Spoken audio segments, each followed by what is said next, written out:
प्रयागराज महाकुंभ में भगदड़ के बाद अब हालात सामान्य हो गए हैं, लेकिन जिस बात के लिए महाकुंभ में करीब 10 करोड़ श्रद्धालु पहुंचे थे, वो अमृत स्नान टलते टलते बच गया। प्रधानमंत्री मोदी और सीएम योगी के दखल के बाद अमृत स्नान तो हो गया, लेकिन कई संतों ने महाकुंभ के इस सबसे बड़े पर्व में हिस्सा नहीं लिया। आइए अब आपको बताते हैं कि आखिर कैसे बनी सरकार और संतों के बीच में बात।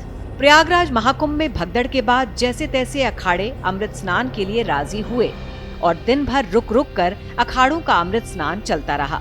अखिल भारतीय अखाड़ा परिषद के अध्यक्ष रविंद्र पुरी ने सुबह 5:30 बजे कह दिया था कि भगदड़ के बाद ऐसे हालात नहीं हैं कि संत अमृत स्नान करें, लेकिन इसके कुछ ही घंटों बाद उन्होंने कहा कि एक बार भीड़ कम हो जाएगी तो हम सब पवित्र स्नान करने आएंगे।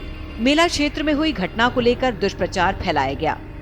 देखिए, आज हम भी बहुत दुखी है जब हमने सुबह सुना कि हमारे कुछ श्रद्धालु जो प्रयागराज में उपस्थित थे उनके साथ जो घटना घटी है, हम बहुत दुखी है। और हमारे साथ भी मैं समझता हूँ कई हजारों की संख्या में श्रद्धालु थे और हमारे जो बड़े बड़े महामंडलेश्वर है सभी अपने सिंहासनों पर विराजमान थे। हमारे आचार्य महामंडलेश्वर थे, हमारे हजारों की संख्या में नागा संत थे। जब हमने सुना तो इसीलिए हमने तुरंत जनहित को देखते हुए निर्णय लिया कि आज का दिन उचित नहीं है, आज हम अखाड़े स्नान नहीं करेंगे। लेकिन बात इतनी सी ही नहीं थी। संत और अखाड़े अपने अनुयायियों और समाज से इमोशनल अटैचमेंट रखते हैं। भगदड़ के बाद संतों का गुस्सा 7वें आसमान पर था। 12 साल बाद अमृत स्नान के जिस क्षण के लिए वो इंतजार कर रहे थे, उन्होंने उससे ही इनकार कर दिया था। अमृत स्नान रद्द होने का ऐलान होने के बाद सरकार और महाकुंभ प्रशासन के हाथ पांव फूल गए थे। अगर अमृत स्नान पूरी तरह रद्द हो जाता तो ये महाकुंभ के इतिहास और केंद्र और राज्य सरकार की शान में बहुत बड़ा दाग होता। इसलिए प्रधानमंत्री और मुख्यमंत्री ने मेला प्रशासन के जरिए संतों से संपर्क साधा।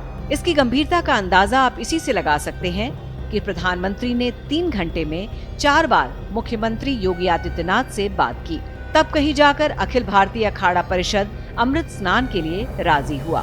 देखिए, आज हम भी बहुत दुखी है जब हमने सुबह सुना कि हमारे कुछ श्रद्धालु जो प्रयागराज में उपस्थित थे उनके साथ जो घटना घटी है, हम बहुत दुखी है। और हमारे साथ भी मैं समझता हूँ कई हजारों की संख्या में श्रद्धालु थे और हमारे जो बड़े बड़े महामंडलेश्वर है सभी अपने सिंहासनों पर विराजमान थे। हमारे आचार्य महामंडलेश्वर थे, हमारे हजारों की संख्या में नागा संत थे। जब हमने सुना तो इसीलिए हमने तुरंत जनहित को देखते हुए निर्णय लिया कि आज का दिन उचित नहीं है, आज हम अखाड़े स्नान नहीं करेंगे।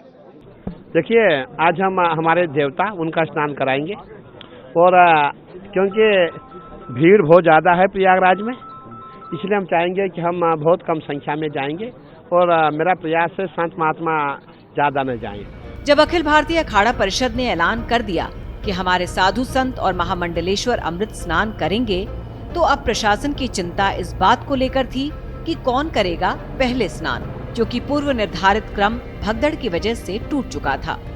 महाकुंभ प्रशासन द्वारा इस हालात पर काबू पाने के लिए कई बदलाव किए जा रहे हैं। संगम तट पर पूरी तरह नए सिरे से बैरिकेडिंग लगाई गई। जोनल प्लान, सुरक्षा व्यवस्था, भीड़ मैनेजमेंट का दूसरा प्लान तैयार किया गया।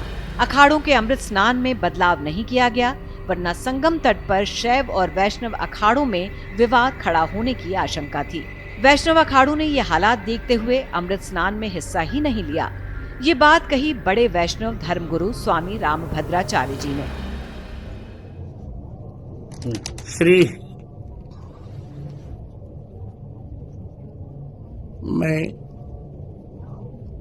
महाकुंभ में आने वाले सभी श्रद्धालुओं से अनुरोध कर रहा हूं, आज क्षमता से अधिक भीड़ आ गई है प्रयागराज में, इसे संगम का आग्रह छोड़ दें और अपने अपने निकट वाले घाट पर स्नान करें। पहले प्रयास ये करें कि अभी शिविर से जाने का भी आग्रह न करें। सब लोग अपनी सुरक्षा में रहें, एक दूसरे की सुरक्षा करें। मैं वैष्णव संप्रदाय का सबसे वरिष्ठ धर्माचार्य होने के नाते तीनों अखाड़ों से भी कहूंगा, आज का अमृत स्नान निरस्त कर दिया जाए। और मैं भी भगवान से प्रार्थना करता हूं कि सबका मंगल हो। जय श्री राम। महाकुंभ प्रशासन अनहोनी की आशंका से चिंतित था, इसलिए बार बार लोगों से कहा जा रहा था कि संगम नोस पर न आए, लेकिन भीड़ मानने को तैयार नहीं हुई। उसी वजह से बैरिकेड्स टूटने की बात कही जा रही है। No, we are visiting different akharas and establishing contact with the sadhus and saints here, and we are checking whether the arrangements are fine. The objective is that as it should be a very sugam anubhav for all the people who are visiting the place. So in continuation to that, in pursuance of that objective, we are just ensuring good arrangements. Prayagraj Mahakumbh की जितनी चर्चा दिव्यता भव्यता के लिए हो रही थी, जरूरत से ज्यादा भीड़ ने उस रौनक पर विराम लगा दिया है। भगदड़ के लिए कौन जिम्मेदार है, इसका पता तो जांच के बाद ही चल सकेगा, लेकिन इस हादसे ने महाकुंभ की रौनक और लोगों का उत्साह कुछ कम जरूर कर दिया है। श्रेष्ठ भारत पर खबरों से जुड़े रहने के लिए चैनल को सब्सक्राइब और लाइक करें, बेल आइकन दबाएं और देखते रहें श्रेष्ठ भारत।